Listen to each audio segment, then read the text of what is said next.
Hi, I'm Sue Connelly, And I'm Kelly Connelly. and yes, we're sisters. And we also happen to be moderators of the Kit List, which stands for Keep in Touch, and it's at kitlist.org. But it's a community of 72,000 job seekers, consultants, employers, and recruiters where we help share job leads and opportunities. With that being said, we have this opportunity right now since Kelly is sheltering in place with me while she's recovering from foot surgery. We thought, what can we do to help our community know what to do during this rare time where opportunity and fear is in parallel? And we thought, what we can do to create change for the good, not only for their communities and for their families, but for themselves. So we have a wonderful guest today, Elyse Tager, which we'll be introducing shortly.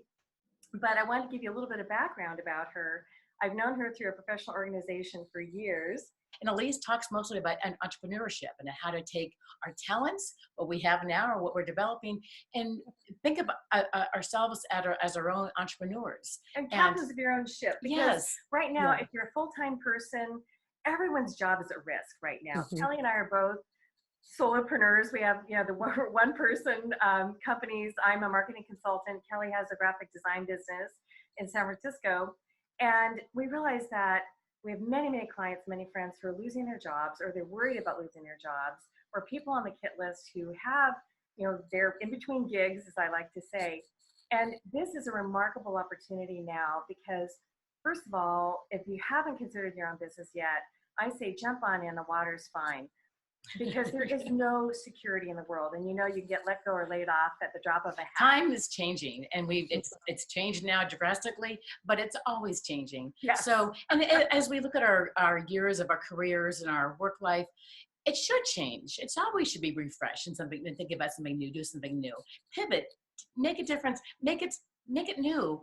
We want to introduce Elyse, but she is the captain of her own ship, and she advises solopreneurs how to, which are single people like me, solo entrepreneurs, how to grow their businesses and make them even larger.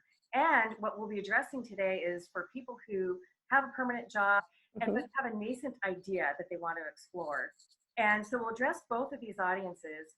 And Elyse has been kind enough, and we'll give all the contact information later on at the end, that she is willing to give a free 15-minute call to anyone who wants to talk to her about you have an idea and you're kind of afraid about launching it and want to kick the idea around and see if it's this time now, or B, if you're a consultant or a small business owner and right now you're dealing with shift and change, how do you take this and propel this opportunity or pivot in a way to create a great and brilliant future for yourself and for employees? But Elyse, why don't you share a little bit about what got you into this with your being an entrepreneur yourself, and then I'll ask you a couple questions to kick this off. Great. So I've been an entrepreneur for 20 years. What got me into this is the birth of my second child. I was working a corporate gig and I had to fly to New York for lunch. I thought this is not going to work. And I just didn't like the fact that I didn't have control of my own time. The fact that I had to spend 24 hours on a plane was just unacceptable to me. So I just jumped out and started my own business, doing the same thing I had been doing in corporate, but I did it under my own umbrella, and was lucky enough to get started pretty quickly that way. So I've been a serial entrepreneur. This is my fourth business now.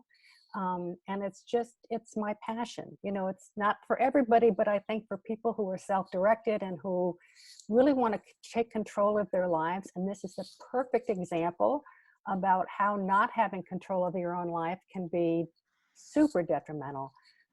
So that's how I got involved in my own business life. Target the first audience we have, someone who has a job or may have just lost their job, and they have an idea or even something they might have been doing as a passion or a side thing. What practical steps can they do right now to consider now as a time to launch it? Or are you saying also something where you're actually already good at something? Right. Getting better. Right. So, and this is the perfect time to, for those of us who have built up a resume and have built up a great career, this is the time to take a look at all the skills that you have.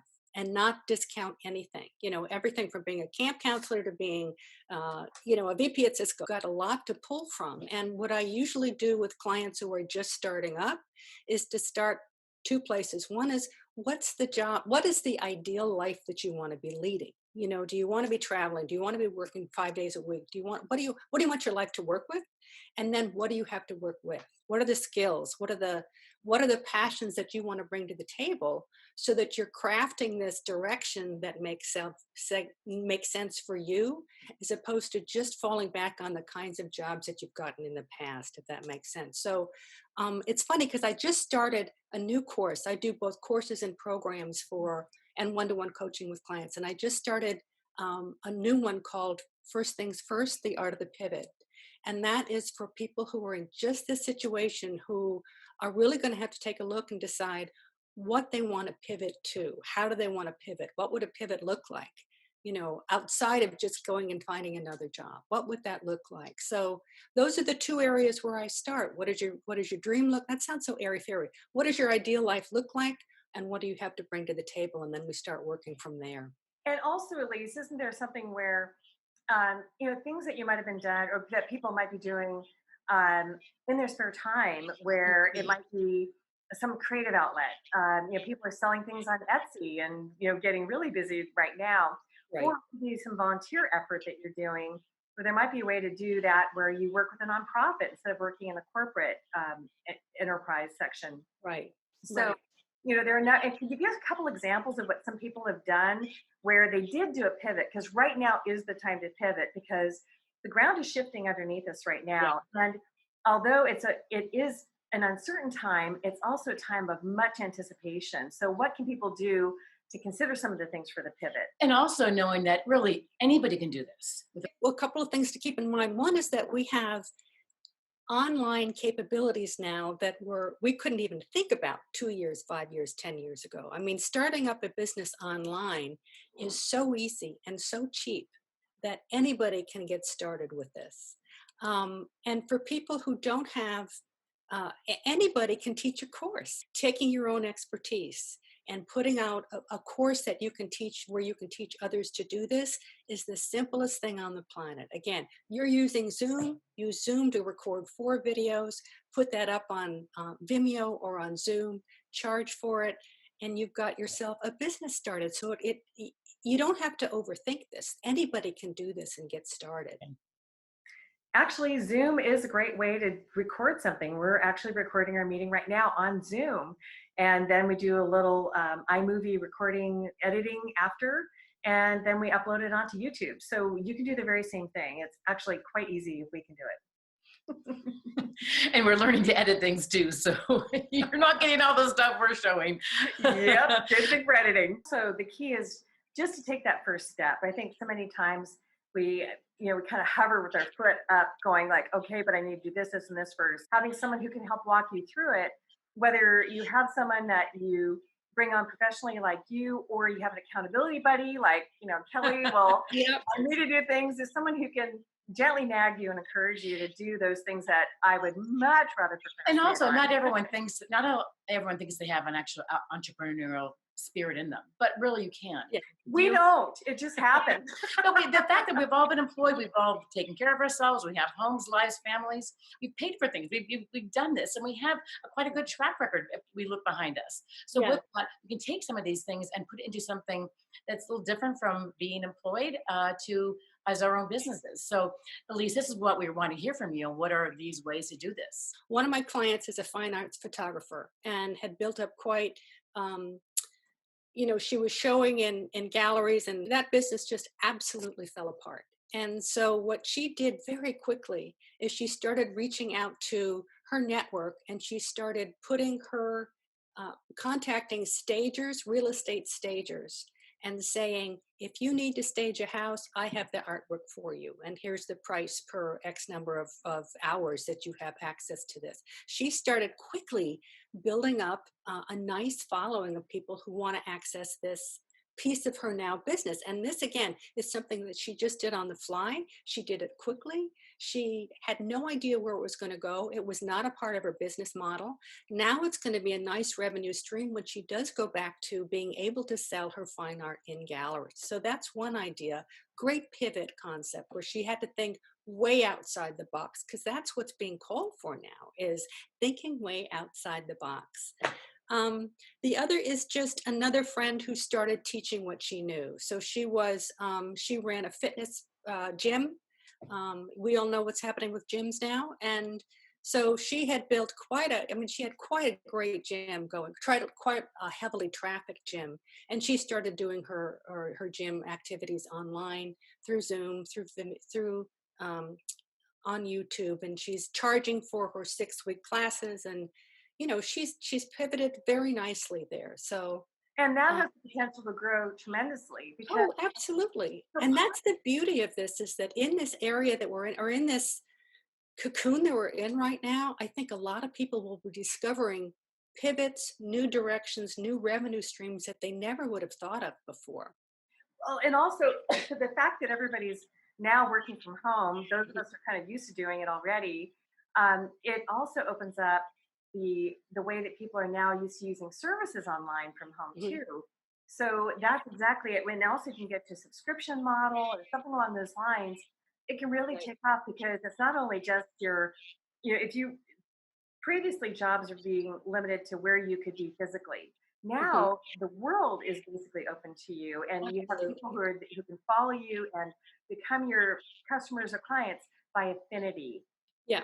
So, so actually, to that end, let's talk about if someone already has a small business or a consulting practice, and maybe they might be working with enterprise level companies, but those companies might not be calling them in or something. Even things looking for changing. maybe for growth. How do you grow what the basic you have? That's what starting with. Trying to grow something. That's my sweet spot. And so I have a program that takes people from the solopreneur, working for yourself, hair on fire, working 24/7, and walks them through the process by which they can start letting go of their having to do it allness. So giving themselves, working on mindset first, working on the concept of what does a CEO do? If you're not doing the work, what does a CEO actually do? Starting to build a team. What does that look like? What does that feel like? How would you start out doing that? How are you going to manage your time? There's a whole module on time management that I do. What's your attitude about investing in your own business? The whole mindset around money is one that we talk about quite a bit, because this is another thing that keeps solopreneurs in the solopreneur model. So much of it has to do with getting yourself into a different mindset around your business and really taking ownership of the fact that you do want to grow. And then I hold your hand through, I think there are 9 modules now about the steps to get you out of having your head down so that you're just focusing on getting it all done in a day, and lifting your head so that you're actually becoming the visionary. What does it take to become a CEO? What does it take to be able to have people working underneath you? What is the mindset shifts that you have to give yourself permission to do so that you can grow? Yeah, in terms of thinking about it as an entrepreneur, as a CEO, it really is using your resources, using your friends, colleagues, and working with their talents. And so I've even found my business, a design business, really in marketing, it's really using my friends and colleagues to help team up with me. This way we can all work together. I can lead it a bit. I can step back where I need to. And also it's a way to become more profitable too, where I'm not doing everything. So big part of it is, like the Kit List does, keep in touch, keep up with your friends, keep up with your colleagues, and know what talents they have too to bring to your business or to your big idea. Right. And you don't necessarily have to be hiring them as W-2 employees. Right. There's a vast world out there of people who bring in virtual teams, and you're able to kind of do a SWAT team. That's how I function, is that I don't have any employees. I haven't for 10 years, I think, maybe 7, but I definitely have contractors that I work with. I might have a total of maybe 10. I don't use them all the time, but it's whatever I need for a particular project. There are flexible and agile ways to set up a business where you can start not only earning more income, but growing without having it being a tremendous burden on yourself. And actually, with things that are free, like WordPress, where they've got templates, and GoDaddy, you can get a web presence very quickly and easily, which is the first step to getting your, basically hanging out your shingle. And in fact, as I recommended on one of our first videos, I use Skillshare to get some quick, easy tips on how to work with WordPress better, how to use templates, and so you can find very easy ways to get a WordPress site going without much experience. Exactly, it makes it easier. So you can also start your new business in parallel with looking for a regular job that you're used to doing. It isn't an either or proposition. This isn't a whole new career launch. It doesn't have to be that. And also think of it in terms of baby steps. And also the whole concept of moonlighting. You can look for your full-time job or even do your full-time job, but then block out some time in the evenings where you can just start getting one step after another done to, number one, get a web presence. Number two, start telling people what you're looking for and what you can do and what you can offer, and start with your own network first. Those are the people who are your advocates and proponents. Then you take it out to your social network. And then beyond that, you'll start getting people who will refer to your business. And that's when it really starts to take off. Elyse, thank you for being so much time today. Nice. You are so fun. And you're giving us other options to think about for our businesses and for our careers and for our life and for things to how do we fill our time with really exciting things that inspire us, inspire others. So this is one way. You're a good leader for that. We need to hear your tips and ideas. Exactly. Thanks for the opportunity, you guys. This has been very fun. Oh, it's a pleasure. And so again, people can call Elyse. So if you go to ElyseTager.com, and we have the email of all the contact information at the end, and just talk to her 15 minutes and just kind of flesh out some of the ideas. Let's just get it through, yeah. And again, we can either give you ideas or we can talk about what a next step might be for you. So I'd love to have a conversation with you. Great. Well, thank you for being part of our Kitless video number 4 for the There's coronavirus. So much out there. This is exciting. Give us some great ideas. Thank you so much, Elyse. This is wonderful. Thanks for the opportunity. Great. Thanks so much. Bye-bye.